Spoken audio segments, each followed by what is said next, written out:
Metrópole Entrevista. A gente conversa agora com o Rodrigo Moraes, ele é advogado especialista em direitos autorais, esse capítulo tão importante aqui do nosso mundo cultural. Está lançando o livro Evolução da Gestão Coletiva de Direitos Autorais no Brasil, do rádio ao streaming. Boa tarde, Rodrigo, seja bem-vindo.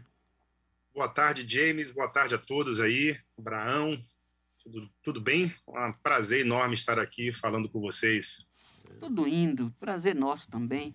Fale um pouquinho assim, um resumo breve da história do direito autoral entre nós. Na verdade, como é que começa o direito autoral? Como é que nasce a consciência de que uma música deve ser remunerada, que uma peça de teatro deve render alguma coisa para quem escreveu, não só para quem leva, para quem atua, etc, etc. Como é que começa essa consciência de remunerar o autor?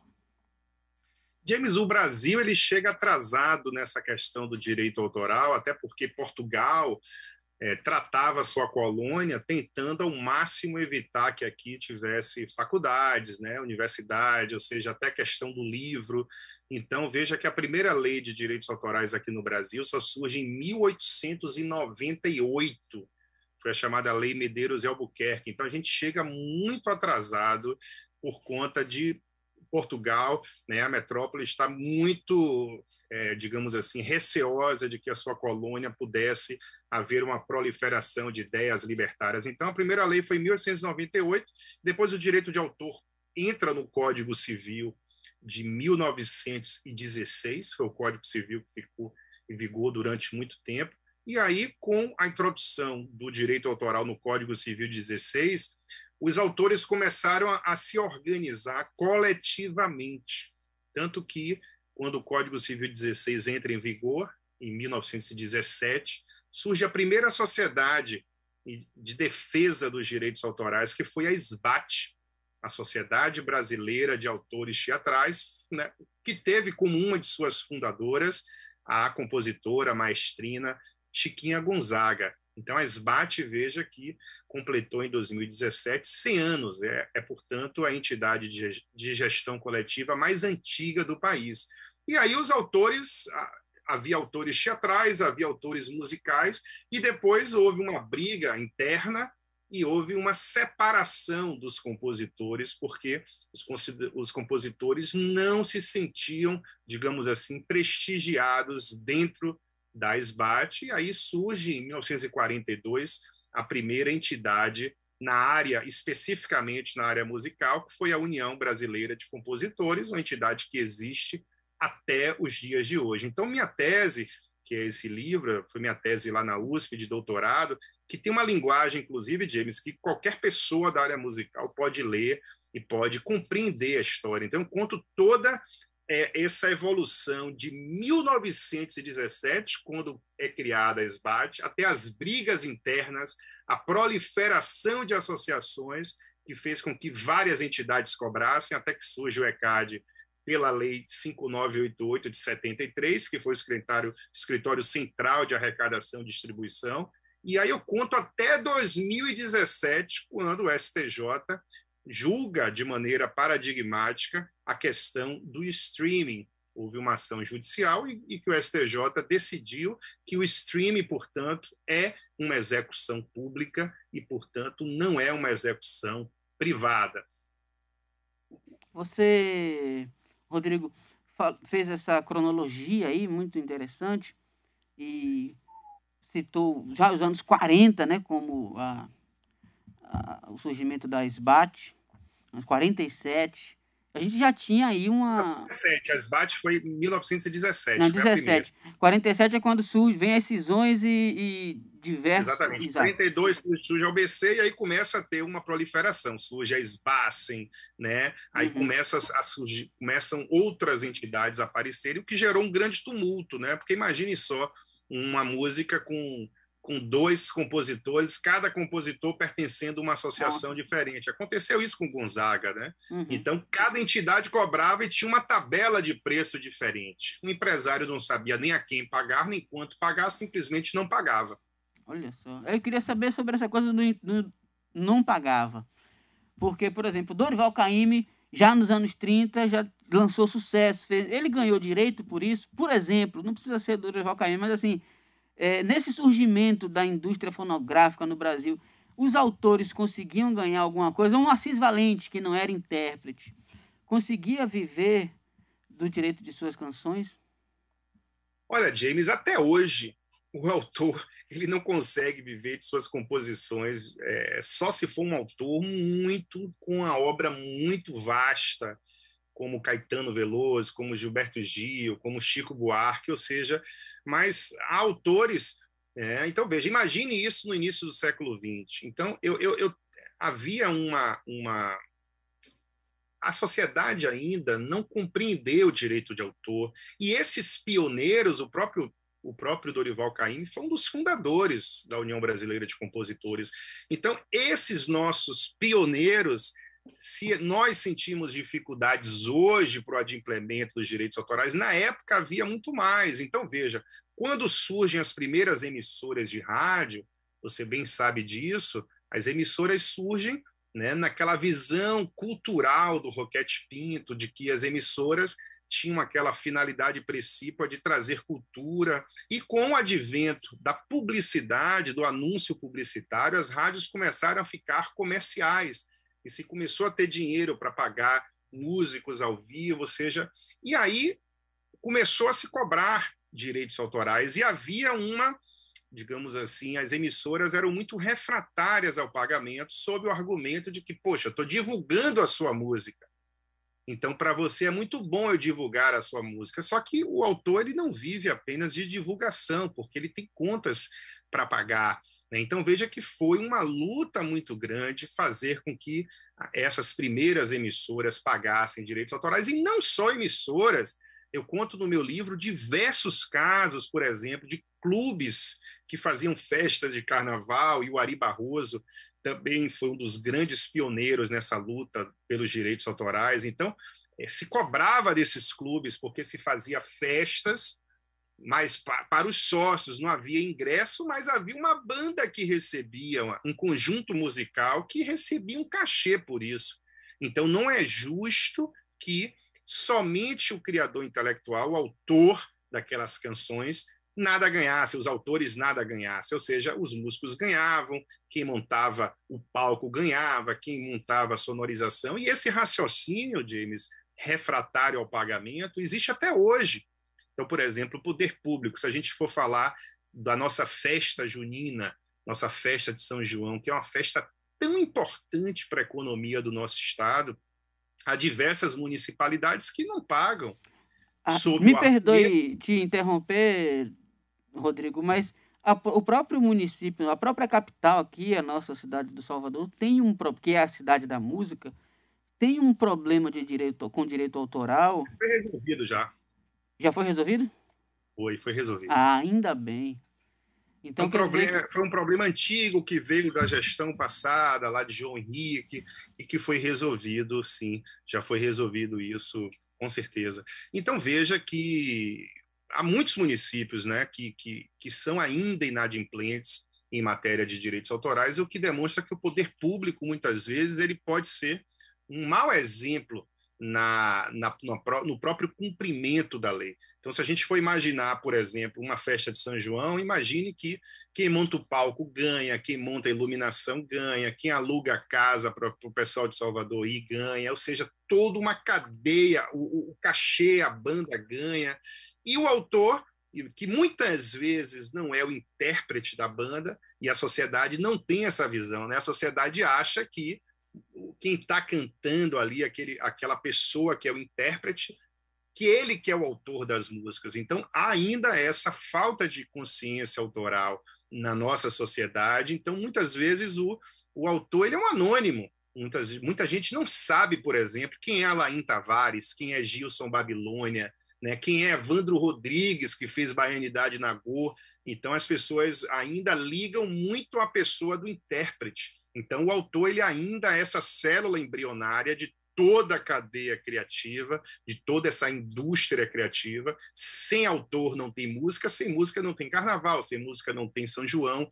E esse autor é a parte mais fraca e a parte mais desvalorizada por essa nossa sociedade. Não só o autor, como também, James, eu conto no meu livro, os próprios músicos. Eu faço uma denúncia grave nesse livro, porque, veja bem, você sabe que os músicos eles possuem direitos conexos. Essa expressão direitos conexos, que são direitos vizinhos aos direitos de autor, eles surgem historicamente somente quando o disco, fonograma é criado. Veja que antigamente, há 2 séculos atrás, por exemplo, não havia disco, portanto, só havia música ao vivo. Quando é criado o fonograma, outros titulares disseram, opa, não é só o autor que tem que receber, eu também quero receber, eu intérprete, eu músico. Então veja que hoje, quando uma música, por exemplo, interpretada por Ivete Sangalo passa numa novela, num programa de TV, não é somente o autor que recebe direitos autorais. Ivete Sangalo, enquanto intérprete, recebe direitos conexos, o produtor fonográfico, ou seja, o dono daquele fonograma, daquele disco, também recebe, assim como os músicos. Então, eu conto no meu livro toda a luta nos anos 70 que os músicos tiveram uma grande luta, um grande embate para que se conseguisse pagar direito autoral ou direito conexo aqui no Brasil. Então, veja que foi uma conquista. Elis Regina foi uma das grandes desbravadoras dessa luta em prol dos direitos conexos do músico. O que aconteceu quando chegou a internet? Parece que essa luta foi esquecida. Então, veja que hoje uma música no YouTube, por exemplo, tendo milhões de views, não se paga direito conexo ainda. Mesmo o STJ já tendo dito em 2017, numa decisão sob a relatoria do ministro Ricardo Vilas Boas Cueva, veja que diz que é execução pública, sim. E as gravadoras foram refratárias a isso, e até hoje dizem que não há execução pública no streaming on demand. Então, as músicas que a gente ouve no Spotify, no Deezer, na Apple Music, no YouTube, ainda não se paga direito conexo para os músicos. Então, veja, músicos como Luciano Calazans, como Carlinhos Marques, que já gravaram a Bahia inteira, tantos fonogramas eles já participaram como músicos, como baixistas, eles não recebem 1 centavo pelas suas execuções como músicos nesses fonogramas que são executados publicamente pelo YouTube, por essas plataformas de streaming. Então, se o STJ tivesse julgado o contrário, os músicos estariam definitivamente alijados do sistema. E além dessa questão do desrespeito, ou seja, o músico hoje só recebe, portanto, o cachê. Ele recebe o cachê para gravar e nada mais recebe quando essas músicas são executadas nessas plataformas digitais, somente quando é executado em rádio, em TV, mas nas plataformas digitais não, o que é um grande absurdo. Com certeza. Fora isso, o absurdo de você não ver os créditos dos músicos.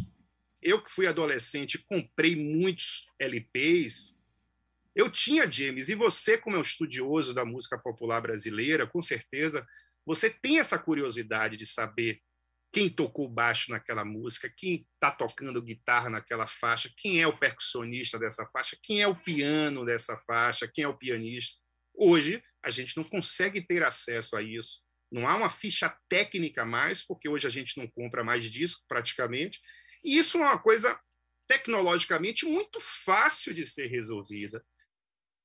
Doutor, falando ainda nessa evolução do direito autoral no Brasil, o senhor mencionou o ECAD, o Escritório Central de Arrecadação.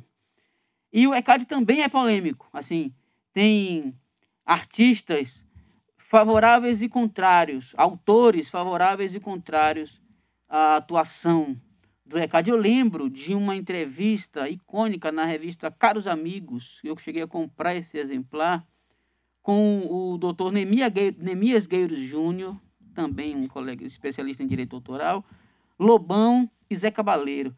E uma das frases em destaque na capa era: como é que faz para acabar o ECAD? Depois teve essa discussão em fórum jurídico de fato. Qual é a opinião do senhor? O ECAD é bom, é ruim, pode melhorar? Como é que o senhor enxerga a atuação do Escritório Central? Olha, o ECAD ele foi criado de cima para baixo. Ele foi criado em plena ditadura militar, pela Lei 5988/73. Por que isso? Porque simplesmente as associações não conseguiram, de maneira espontânea, criar uma associação única. Então, isso teve que ser, digamos assim, na tora, através de lei. Então, veja, eu tenho críticas, sim, ao ECAD, mas é um órgão privado e é um órgão absolutamente necessário para existir. Então, o que aconteceu? Quando o ECAD foi criado, havia antes um Conselho Nacional de Direito Autoral. Era um órgão que supervisionava o ECAD. Esse órgão, eu inclusive fiz a live de lançamento do meu livro pelo YouTube da Fundação Orlando Gomes na semana passada, em que Frejá participou e outros, Mano Góes e muita gente boa participou. E havia nessa live 2 ex-presidentes do Conselho Nacional de Direito Autoral, que foram os doutores José Carlos Costa Neto e Carlos Fernando Matias de Souza. Então, veja, o que aconteceu? Na década de 90, o Fernando Collor, presidente, simplesmente desativou o CNDA. Então, o ECAD ficou sem nenhuma supervisão estatal de 90. Aí, em 98, surge a Lei Nova de Direitos Autorais, que é a atual, que é a 9.610. Também não foi criado um órgão similar. Então, o que acontece? Se você for estudar as CPIs que existiram, já houve 3 CPIs. Uma antes do ECAD, na década de 60, eu conto minuciosamente essa primeira CPI, que nem havia ECAD ainda, era SDDA, que era o Serviço de Defesa de Direito Autoral.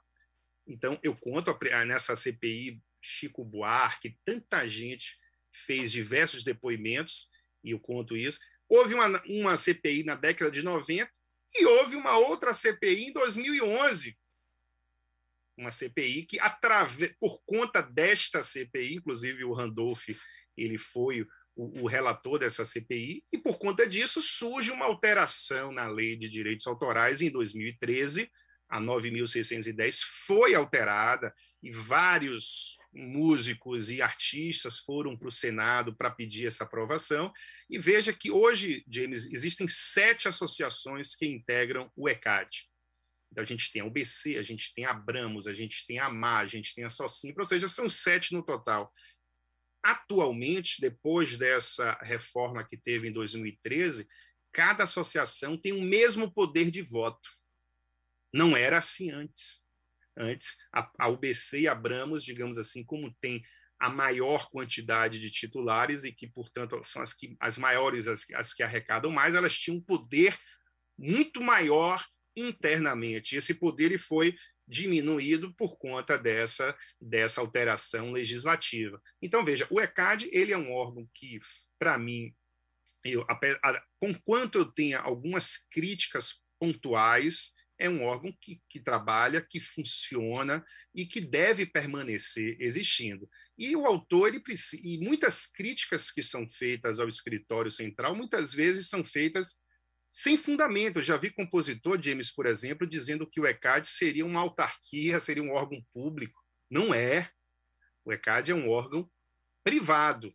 É um órgão privado, é uma associação civil uma associação criada por lei. Agora, obviamente que é um órgão que briga com muita gente poderosa, briga com emissoras de rádio, com emissoras de TV. Então, com obviamente... motéis, os motéis e hotéis já pagam direito autoral, doutor? Rapidamente, porque nós estamos chegando no fim. O presidente Bolsonaro, ele editou uma medida provisória, mas caducou. A grande discussão sobre hotéis não é a questão do local, o foyer, não é o local onde tem música, e sim nos quartos. Uhum. Né? Então, a trilha sonora do amor.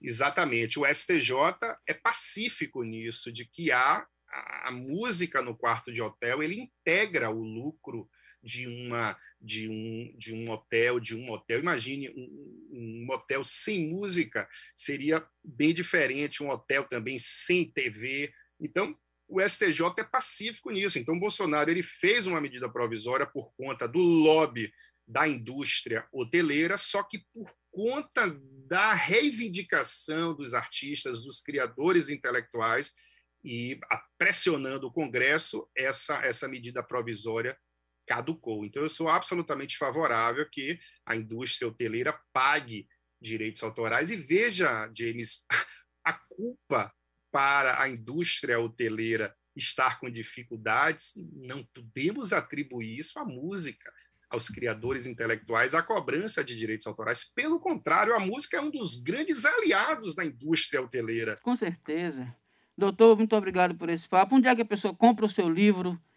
Rapidamente, assim, nós estamos no limiar da Ave Maria. Eu vou deixar, inclusive, um exemplar para você aí, James, autografado aí na rádio. Vai ser uma honra, fico feliz. Para você ler, são 500 páginas aí de livro, de pesquisa, 3 anos de pesquisa. Ele pode ser encontrado no site da editora Lumen Juris, que é Lumen, L-U-M-E-N, Juris, Juris.com.br, e pelo site também da Amazon pode ser encontrado esse livro. Eu gostaria muito que a classe musical lesse essa obra, porque tem muita informação, inclusive, sobre a história da nossa música popular brasileira. Muito obrigado pelo espaço, James. Maravilha, eu que agradeço.